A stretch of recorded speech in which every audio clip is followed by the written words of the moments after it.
할렐루야. 예수 그리스도 이름을 찬양합니다. 감사함으로 그의 문에 들어가며 찬송함으로 그의 궁정에 들어가서 그에게 감사하며 그 이름을 송축하였지어다 라고 성경은 말씀하고 있습니다. 우리가 감사와 찬양으로 하나님께 영광 돌리기를 원합니다. 기도드리겠습니다. 하나님 아버지 감사합니다. 우리가 무엇이간데 예수 그리스도의 십자가 보혈로 저희 죄를 정결케 하시고 주님이 부활하심으로 우리에게 새 생명을 주셨는지요. 너무나 감사합니다. 하나님 날마다 주님이 십자가와 그리고 부활의 능력을 체험하며 살아가는 저들이 될 수 있도록 도우시기 원합니다. 이 시간 성령께서 역사해 주시고 우리 마음을 주장하셔서 하나님께 온전히 나아가는 시간이 될 수 있도록 도와주시기 원합니다. 감사합니다. 구주 예수 그리스도 이름으로 기도합니다. 아멘.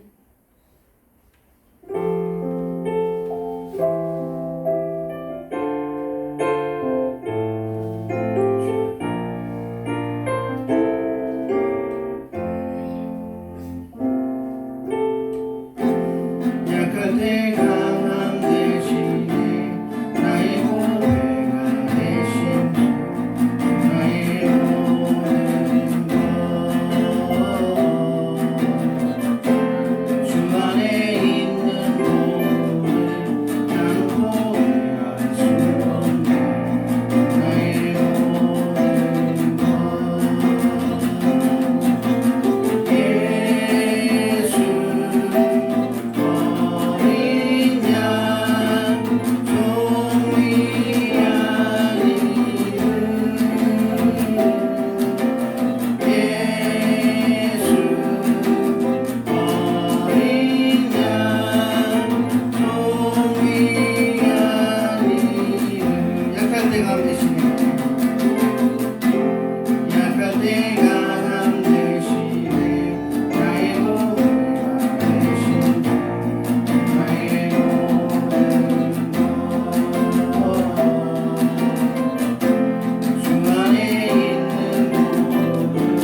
어린 양 예수 어린 양 동일한 이름 예수 어린 양 동일한 이름 예수 어린 양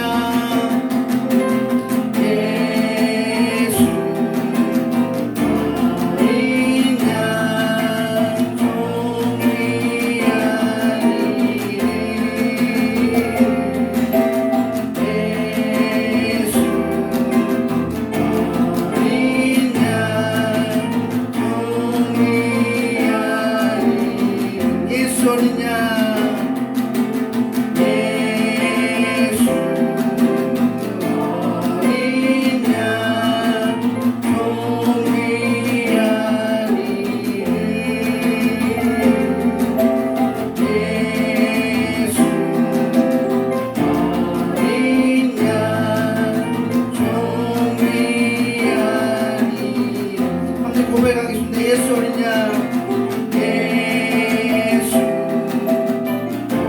어린 양 동일한 이름 예수 어린 양 동일한 이름 아멘. 예수 그리스도의 존귀한 이름을 찬양합니다. 아멘.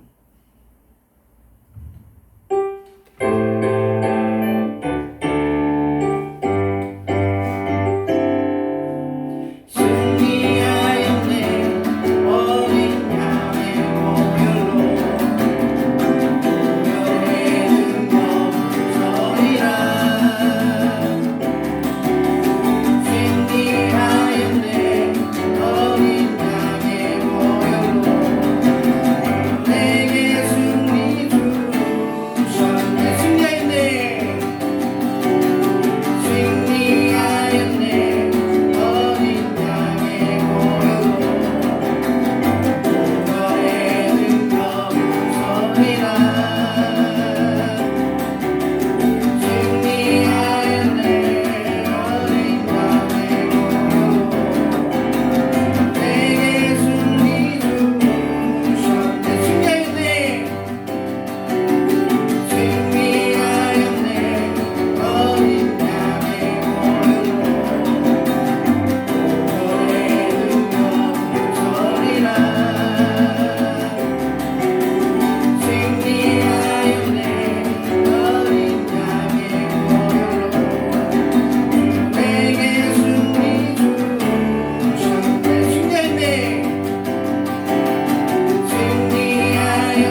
지금도 살아서 역사하시는 주님 감사합니다. 작년과 올해 저희 또 장로님도 아프셔서 병원에 입원하셨고 또 안식사 한 분도 또 암 치료 받으시기로 하셨고 또 오늘도 또 안식사님 또 병원에 입원하셔서 또 정밀 검사도 받으시고 또 시술을 앞두고 있습니다. 하나님 이 모든 일들 우리가 믿음 안에서 잘 감당하고 지혜롭게 처신하게 하시고 그러면서도 감사를 놓치지 않게 하여 주시고 우리에게 감사 제목이 되어 주시옵소서. 또 우리들도 이렇게 건강 주셔서 감사하고 또 아픈 중에도 그래도 지탱되게 유지되게 하여 주시면 감사하며 주님 나라에 갈 때까지 주님 안에서 평안히 살기를 원합니다. 예수님의 이름으로 기도합니다. 아멘. 오늘은 빌립보서 강의 37번째 평강의 하나님입니다. 오늘은 한 절을 가지고 보는데 너희는 내게 배우고 받고 듣고 본바를 행하라. 자기를 본받으라는 거예요. 그리고 또 하나는 빌립보서 우리가 1, 2, 3, 4장에 얘기했던 모든 것들을 이제 행하라는 것이죠. 그러면 하나님이 너희와 함께 하리라 해는 그렇게 얘기하면 되는데 평강의 하나님이 그렇게 얘기합니다. 평강의 하나님. 오늘은 평강의 하나님, 평강에 대해서 한번 조금 깊게 들어가 보려고 합니다. 이 단어를 놓고 그래서 평안, 평화, 평강 같은 말이지만 약간 여러분들도 이제 이렇게 쓰고 우리가 다 이렇게 쓰죠. 평안한 거는 이제 근심, 걱정, 우한, 즐거움 없는 삶 이런 거 평안한 삶이다 그렇게 하고요. 또 마음의 평안 이럴 때 평안이라고 하죠. 평화는 좀 더 공적인 의미죠. 정치적인 의미이기도 하고요. 그래서 또 전쟁이 아닌 거, 싸우는 원수와 화해를 해서 화목을 하는 게 평화죠. 예. 우리 집이 평화롭다 이렇게 잘 쓰진 않잖아요. 좀 공적인 관계 속에서 우리 집은 평안해 그렇게 얘기했습니다. 평강은 좀 이게 강자가 건강하다는 강자이거든요. 그래서 건강을 포함하고 번영을 포함하는 의미입니다. 그래서 구원과 자유와 번영, 건강과 화목, 행복까지를 포함하는 의미를 의미하는 거여서 평강의 하나님 이렇게 할 수 있겠고 이제 일단 평강이 이제 평화 이렇게 같은 의미니까 평강학은 없지만 평안학도 없지만 평화학은 있어요. 그래서 이 평화학이 1차 세계대전 이후 2차 세계대전으로 지금까지 이렇게 발달한 학문이고 근본적으로는 좀 더 옛날로 갈 수 있고 예수님의 말씀에서 찾을 수 있는데 일단 학자들은 임마누엘 칸트의 영원한 평화에 대해서라는 책이 있습니다. 한국말로는 영구 평화론이라고 번역이 되어 있는데 그러다 보니까 뭐 론자 붙었으니까 얼마나 딱딱해요. 근데 임마누엘 칸트 본인은 자기가 그 네덜란드에 갔다가 거기 그 묘비명인가가 그 이제 써 있을 때 영원한 평화를 위해서 그걸 보고 떠올린 거예요. 영원한 평화를 위해서라는 그것에 대한 소고입니다. 자기는 철학자잖아요. 철학자인데 그래서 그 당시 이제 30년 됐고 그래가지고 영원한 평화 사실 국가들 간인데요. 국가들 간에 영원한 평화를 있으려면 어떤 조약이 맺어지고 어떤 주권이 있어야 되겠느냐 하는 것에 대해서 구상을 했는데 신기한 건 그 구상한 것들이 나중에 이루어집니다. 어떻게 이루어지냐면 그 1차 세계대전 후에 국가 간의 전쟁 억지 방법을 연구할 때 임마누엘 칸트의 얘기가 이제 들어오게 되어지고 그래서 1차 세계대전 이후에는 국제연맹이 있었잖아요. 그게 실패를 했어요. 어쨌든 1차 세계대전의 별명이 그거였대요. 모든 전쟁을 끝내기 위한 전쟁. 이 전쟁을 해가지고 평화가 오게 하겠다. 근데 그게 잘 안 된 거죠. 결국 2차 세계대전이 있어서 그 이후엔 유엔이 생겼는데 유엔이 지금까지 이어지고 있어요. 지금 유엔 체제거든요.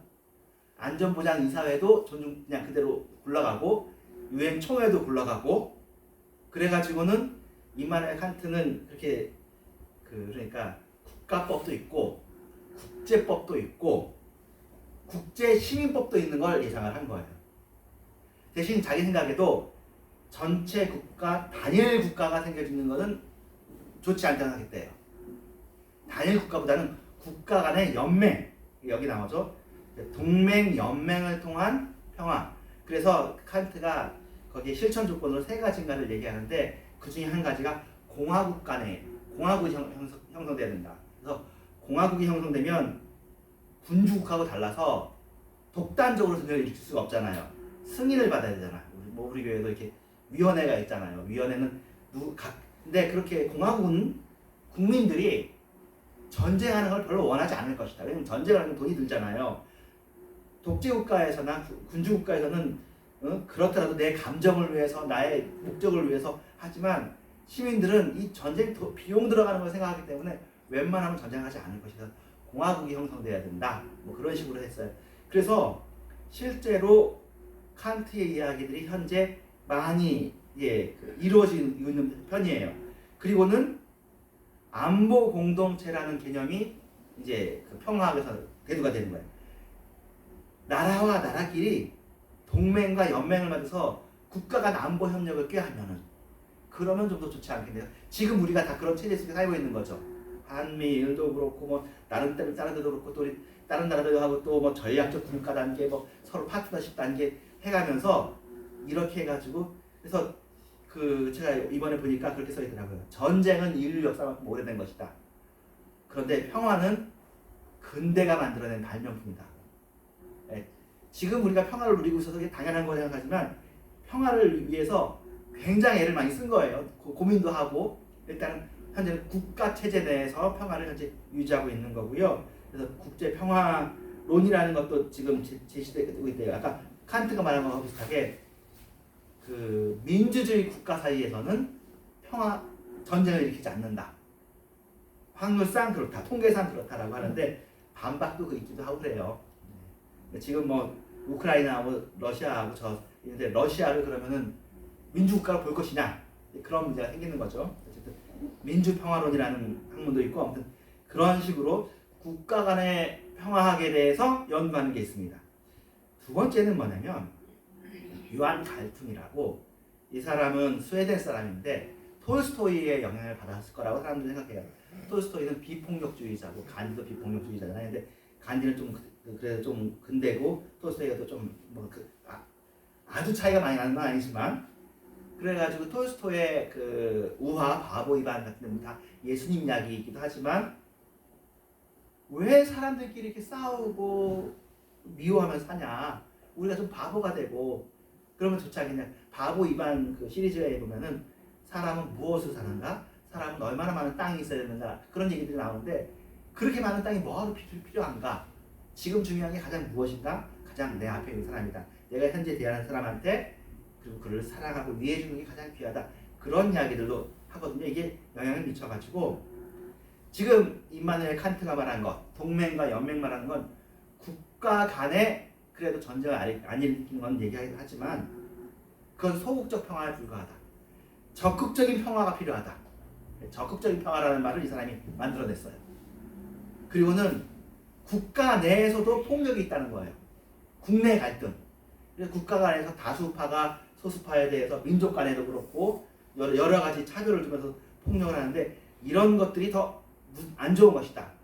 그래서 구조적 폭력이라는 말 요새 여러분 다 알잖아요. 구조적 폭력이라는 말을 만들어냈어요. 이거는 이 사회 구조가 이 사람들에게 이렇게 폭력으로 역할하는 것이다. 문화적 폭력이라는 말은 잘 안 쓰는 말인데 구조적, 그러니까 이 문화가 굉장히 폭력적인 문화라는 거죠. 거기서 이득을 받는 사람이 있지만 이득을 받지 못하는 사람은 거기에 눌려 사는.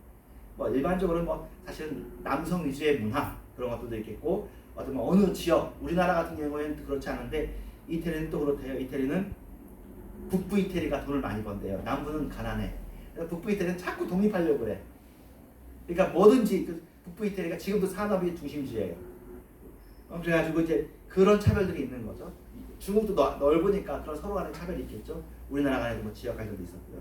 요런 적극적인 평화, 국가 간의 평화뿐만 아니라 사람들이 그냥 전쟁만 없다고 평화냐, 그 사람들 사이에 진짜로 서로를 위하는 그런 게 돼야 되지 않겠냐. 그래서 적극적 평화를 얘기했고 이 사람이 얘기하는 것이 또 우리나라하고 좀 관련 있는 게 평화 구축 3단계 이론을 얘기했어요. 3단계가 필요하다.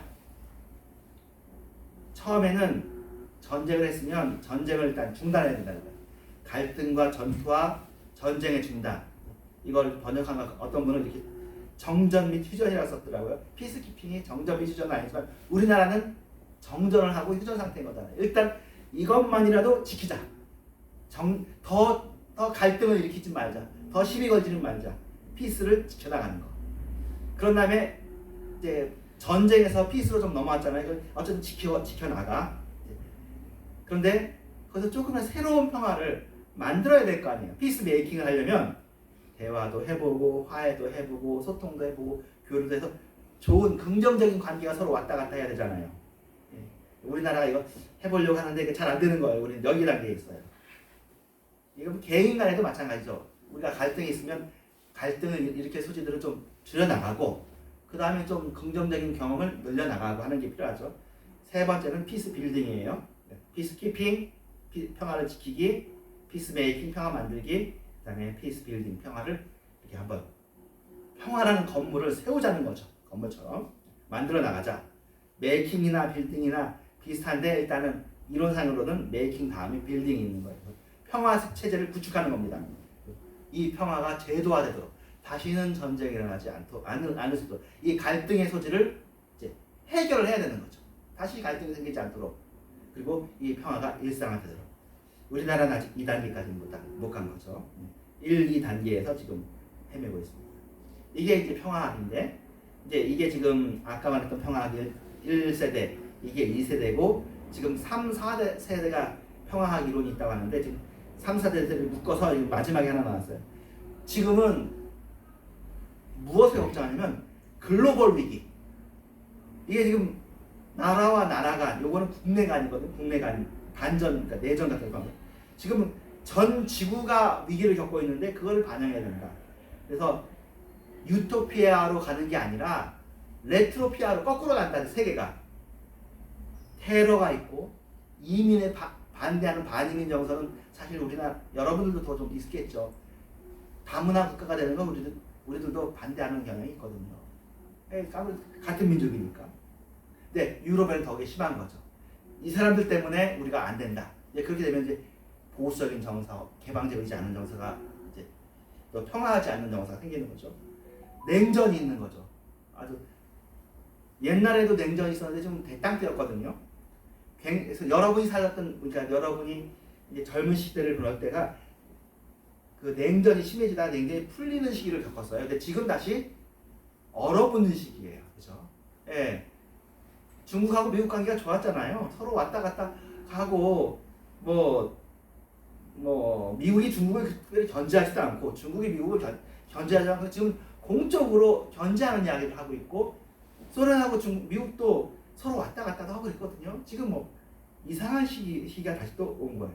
이런 것을 얘기하는 게 지금도 바우먼이라는 사람이 얘기한 거고 또 유발 하라리라고 제가 사피엔스 얘기하면서 잠깐 얘기했는데 그 사람은 이제 그냥 이 일에 전문한 학자는 아니지만 워낙 유명한 글을 쓴 사람이니까 이 사람이 인류의 3대 위협을 얘기해요. 세 가지가 제일 큰 위협이다. 첫 번째 핵이다. 핵은 인류를 그냥 끝장낼 수 있다. 두 번째는 기후다. 기후 환경. 이것도 인간을 끝장낼 수 있다. 세 번째는 AI다. AI나 첨단 기술 이것이 인류를 끝장낼 수 있다. 끝장나도 살아남은 사람은 있겠지만 아주 큰 위기가 올 거라는 거죠. 이것을 잘 대비해야 된다. 지금 평화의 대적들이 이렇게 주변에 있는 거예요. 자, 이런 것들은 다루지 못하는 이런 것들도 다뤄야 돼요. 그렇죠? 이것들도 이론을 통해서 하고 학문을 통해서 해야 돼. 그런데 우리가 지금 평강의 하나님 얘기할 때는 그 당시도 지금 로마 시대고 바울 권위는 감옥에 있어요. 지금 어려운 상황이죠.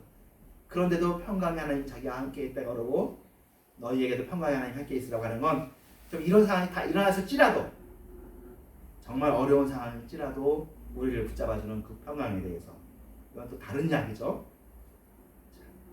예수님께서는 화평케 하는 자는 복이 있나니 이렇게 이 화평케 하는 자가 피스메이커예요. 평화를 만드는 사람. 이 사람은 하나님의 아들이라 일컬음을 받을 것이라고 했고 예수님 자신이 평화를 만들어 주셨어요. 샬롬 또는 샬람, 에이레네 이게 평화, 안녕 이렇게 되어 있어요. 우리도 사실은 안녕하세요 하는 게 평화하세요, 안녕을 바랍니다 그런 뜻이고 무슬림들도 압살람 알레이쿰 하는데 그 살롬이 평화예요. 너에게 평화가 있기를 그런 뜻이에요. 우리가 평화를 얻기를 원합니다. 그래서 아까 얘기한 것처럼 원만한 거, 건전하고 안녕하고 인간의 행복한 존재 상황이 상정되어 있는 거예요. 그렇죠? 이거는 우리 모두의 이상이죠. 이스라엘만의 이상이 아니죠. 그리고는 부활하신 예수님도 두려워하는 제자들에게 너에게 평강이 있을지어다 이렇게 얘기하고 사도 바울도 편지에서 처음에 은혜와 평강이 있을지어다 그래요. 은혜와 평강이 있을지어다가 사실은 그 신약의 핵심이라고 할 수 있어요. 왜 은혜가 있어야 되냐면 평강을 얻고 싶은데 사실은 구약의 의미하는 평강이에요. 그러니까 구약의 복이 샬롬인데 그 샬롬을 얻으려니까 우리에게는 예수 그리스도의 은혜, 하나님의 은혜, 우리를 불쌍히 여겨주는 죄인을 용서해줌이 필요하거든요. 그것이 은혜예요.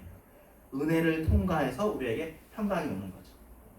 구약의 복인 샬롬이 신약의 예수 그리스도의 십자가를 통해서 들어오기 때문에 은혜와 평강을 이야기합니다. 은혜를 통한 평강이 있는 겁니다. 그래서 성경이 말하는 평강이 이제 네 가지 관계 속에서 의미가 있다고 생각해 볼 수 있는데 하나님 자신이 평강이니까 하나님과의 관계가 평강을 주는 원천입니다. 하나님이 평강이셔요. 하나님은 아주 평안한 분이셔요. 이것은 우리에게 영적인 일이기도 하고 영적인 일이 희미한 일이라는 뜻이 아니라 아주 구체적이고 실체적이라는 의미이기도 합니다. 오히려 이 세상은 지나가는 형적이고 하나님이 실제하시거든요. 그러니까 하나님의 그 평강이 실상이에요. 오늘도 오면서 그런 생각을 해봤는데 이제 딴 생각인데 우리가 우주에 우주인이 있을지도 모르지만 우주인을 못 만날 가능성도 크겠다 싶은 게 이건 뭐 진화론적인 얘기기도 하고 뭐 성경적으로도 성경을 역사를 봐도 6,000년 얘기하잖아요. 6,000년에서 만년. 근데 진화론도 비슷해요. 진화론에서도 아주 오래전부터 지구가 있었겠고 뭐 진화도 있었겠고 하지만 지금 현재 우리가 아는 것 같은 이런 문명에 대해서는 이 문명이 200만 년 됐다고 얘기하지 않아요. 여러분이 인간이 인간으로 된 그 시기는 2만 년, 만 년 요 어간이거든요. 근데 이 어간에 최근에 돼서야 우주로 이제 전파도 보내보고 우주선도 보내보는 거잖아요. 그런데 우리의 우주선이 갈 때 다른 나라에서도 그러면 굉장히 많은 시간이 지나서 생명이 나서 그 사람들이 문명을 이루어가지고 이 문명과 우리의 문명이 서로 만난다는 건 제가 보기엔 굉장히 기적과 같은 확률이 아니면 힘들겠다. 왜냐하면 실제로도 우리의 문명, 이 태양계도 언젠간 꺼지고 몇 광년 얘기가 돼. 우리가 보이는 지금 보이는 별들이 지금은 없는 별들이 보내주는 빛을 보고 있다고 하잖아요. 어떤 건 지금도 있지만 옛날의 별들을 우리가 빛을 보는 거거든요. 어떤 별들은 지금 그러니까 문명을 다 마치고 없어졌을 것이고 우리는 지금 몇백 년 지금 특별히 지금 이렇게 문명이 발달한 시기는 한 200년 어간인데 그 이전에도 인류가 존재했지만 얼마나 우리가 존재할 수 있을지 잘 알 수가 없어요. 정말로 이렇게 보니까 성경 말씀이 정말 맞아요. 너네들은 지나가는 형적이라. 우주 속에서 우주라는 것도 지나가는 형적이겠지만 인류도 그렇고 이 문명도 지나가는 형적 같은 정말 신기한 찰나 같은 그런 생명의 기쁨을 우리가 이렇게 누리면서 살고 있는데 하나님은 실제하시고 하나님이 평강이십니다. 그러니까 우리가 그 하나님하고 이렇게 연결되어 있고 하나님과 줄을 대고 있고 하나님께서 우리 안에 거하신다는 건 이건 정말 전 우주적 스케일의 이야기です. 두 번째는 내적인 평안인데 하나님께서 나와 함께 하시다는 그런 평안입니다. 하나님은 계셔도 하나님은 나하고 무관할 수도 있잖아요. 근데 우리가 성경 말씀에서 그러니까 우리가 설교를 듣는 이유도 이 설교에서도 계속 이게 전제가 되겠죠. 십자가의 근거에서 하나님의 약속의 근거에서 하나님께서 너희와 함께 하시다. 함께 하시겠다. 하는 말씀들이 우리한테 있기 때문에 우리에게 내적인 평강이 생깁니다. 그러니까 때로는 사실은 그렇습니다. 이 내적인 평강을 깨트리기 위해서 여러 가지 상황들이 생깁니다. 이게 어떤 거냐면 사람들과의 관계 속에서 우리의 평강을 깨려고 합니다. 사람들과의 관계가 아주 좋으면 모든 사람들과 관계가 좋고 지금 우리가 웬만하면 원만한 관계를 유지하고 있으니까 참으로 감사한데 이것도 언젠가 깨질 수도 있고 또 트러블이 생길 수도 있어요. 그래서 어떤 면에서는 최대한 모두와 평화를 하라. 이것은 소금으로 고르게 함같이 하라고 성경에도 원하지만 예수님도 하나님과 사람한테 칭찬을 받았다는 말도 있지만 하지만 그 예수님도 미움을 받은 적도 있고 사도 바울도 미움을 받은 적이 있어요.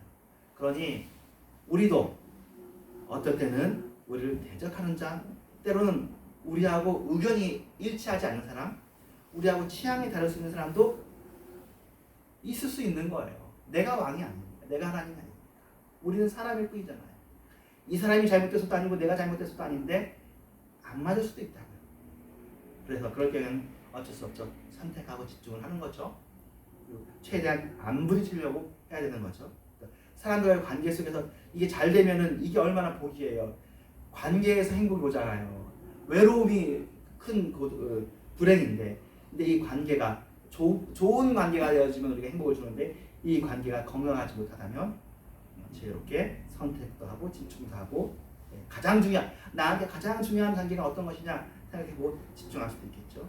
그러니까 하나님과의 관계가 평강이 제일 기본이고, 그런데 우리의 마음의 평안을 이 사람과의 관계에서 이게 복이 되고 유익이 되면 좋지만 혹시 안 되면 어쩔 수가 없는 거죠. 그러니까 사도 바울을 싫어하는 사람들이 있어가지고 나오잖아요. 나를 괴롭히는 사람이 있다. 그런 사람들하고 물론 여러분 생각에는 기독교인들을 그런 사람하고 인사하고 잘해주면 최대한 좋지만 어떤 경우에 사도 바울도 그 사람하고 끊으라고 그래요. 그런 것들도 있을 수 있다고요. 이게 우리는 한계가 있어요. 하나님도 그런데 하나님도 모든 사람하고 다 화해하고 싶지.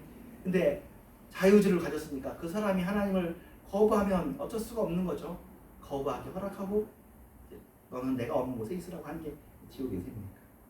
네 번째는 환경과의 관계인데 이 환경하고 우리가 친하면 정말 좋아요. 환경하고 친하면 사회적으로도 일이 잘 되는 것이고 사람들도 나를 인정해 주는 것이고 전체적으로 뭐 개인적으로 뿐만 아니라 내가 모르는 사람도 날 좋아해 주는 것이고 또 경쟁에서 또 승리가 되는 거고 경제력도 좀 부여하고 또 건강도 따라오고 이런 것들이 있으면 좋죠. 운이 따르고 막 그렇게 하면. 그런데 이것이 안 될 수도 있는 거거든요. 병이 올 수도 있고 가난이 올 수도 있고 실패가 올 수도 있고 사람들이 날 무시할 수도 있고 패배할 수도 있고 이게 지금 왔다 갔다 한다. 근데 이것에 대해서는 다행히도 사람들이 이제 다 알아요. 이게 지나가는 것이라는 거. 성공도 지나가는 것이고 패배도 지나가는 것이고 오르막 내리막이 있는 거죠. 평생 성공만 하는 사람이 없더라. 평생 실패만 하는 사람도 없더라. 그러니까 어려울 때 지나가면 어려울 때를 잘 지나가는 게 이 사람의 실력인 거죠. 오히려 유교에서도 얘기하는데 초년 성공을 경계하라고 하거든요. 성공을 오히려 경계하고 그럴 때 마음을 잘 다독이고 오히려 실패할 때 힘들 때는 서로 다독여줘.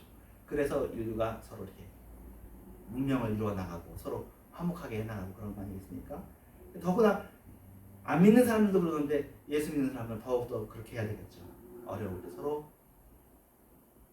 붙잡아주고 잘 나갈 때도 서로 자기를 너무 잘난 체하고 교만하지 않고 그래서 이 네 가지 관계 하나님과의 관계, 내 마음과의 관계, 다른 사람과의 관계 그리고 환경과의 관계에서 가장 궁극적인 하나님 그리고 또 내 마음 최대한 붙잡으면서 나머지 관계 속에서 오는 이것도 최대한 지혜롭게 부드럽게 해야 되겠죠. 트러블이 오면 갈등이 오면 그것들을 이제 감당해내야 되겠죠. 그러니까 우리 생각에는 대부분 이렇게 설교 안 해요. 어떻게 설교하냐면 하나님과 평강하면 이게 다 좋아진다고 얘기한다고요. 환경과도 좋아지고 사람들과 근데 다 좋아지지 않는다고 전 봐요. 않을 수도 있는 게 현실이에요. 뭐 아주 훌륭한 목사님들도 이게 인정해야 돼요. 왜냐하면 이 세상이 천국이 아직 아니에요. 나도 하나님을 아직 닮지 못했어요. 물론 하나님을 잘 신실하게 믿으면 전반적으로 더 좋아지겠죠. 이전보다 더 나아지겠죠. 우리의 실수가 우리의 잘못이 훨씬 더 줄어들겠죠. 하지만 이런 것들이 올 때 그렇구나 하고 하나님과의 관계 속에서 나온 힘으로 또 내 마음속에 평안에서 나온 힘으로 넘어가. 심지어는 하나님께서 우리를 힘들게 하려면 내 마음속의 평안도 이것도 뺏어가요. 평강하고 싶은데 평강이 안 되도록 하나님께서 흔드시는데 방법이 없을 정도로 흔드신단 말이에요. 그래도 어떻게 해요? 하나님 살아계시니까 하나 붙잡고 하나님 살아계시니까 다시 한번 조금씩 해나가죠. 근데 그런 실현의 과정이 우리에게 유익한 거죠. 고난당한 것이 되게 유익하고, 예. 근데 할 수 있으면 평강을 원합니다. 우리는 모두. 그래서 데살로니가 교회에게 이렇게 얘기합니다. 평강의 주께서, 우리가 아까 평강의 하나님 맞죠? 때마다 평강 주시면 얼마나 좋은 거예요, 그렇죠? 우리 원하는 건 맞는 좋은 일이에요. 우리가 뭐 평강이 아닌 전쟁을 원하는 게 아니니까 일마다 우리에게 평강 주시기 원합니다. 평강의 주께서 친히 때마다 일마다 너희에게 평강 주시고 주께서 너희 모든 사람과 함께 하시기 원합니다. 예. 지금은 사실은 그 당시에 보면은 그 당시 분들은 진짜 힘든 시대를 살았고 지금은 아주 평화로운 시대를 사는데도 그래도 우리가 아쉽죠. 예. 그래도 좀 더 고린도후서에서는 형제들아 기뻐하라 온전케 되며 위로를 받으며 마음을 같이하여 평안하지 않다. 사랑과 평강의 하나님이 너희와 함께 하시리라. 예. 여러분 지금 우리에게 평강을 주셨으면 감사하시길 바랍니다. 예. 이게 참 감사할 일이지 당연한 일은 아니에요. 어려움이 있으면 우리가 기도해야 되고 평강이 있으면 감사해야 되고 그리고 우리가 믿는 그 평강의 하나님이 우리와 함께 하신다는 것에 대해서 다시 한번 감격하시기를 주님의 이름으로 축원합니다. 네, 주기도문함으로 하늘에 계신 우리 아버지여 이름이 거룩히 여김을 받으시고 나라의 마음이시니 이 시간에 들어주신 것 같이 하나님께서 이루어지이다. 오늘 하루에 하나님 지워주시고 우리가 우리에게 죄짓는 사하여 주신 것 같이 우리의 죄를 사하여 주시고 우리를 지키지 말게 하시니 다음은 앞에서 보여주시옵소서. 내게 나라와 권세와 영광이 아버지께 영원히 있사옵나이다.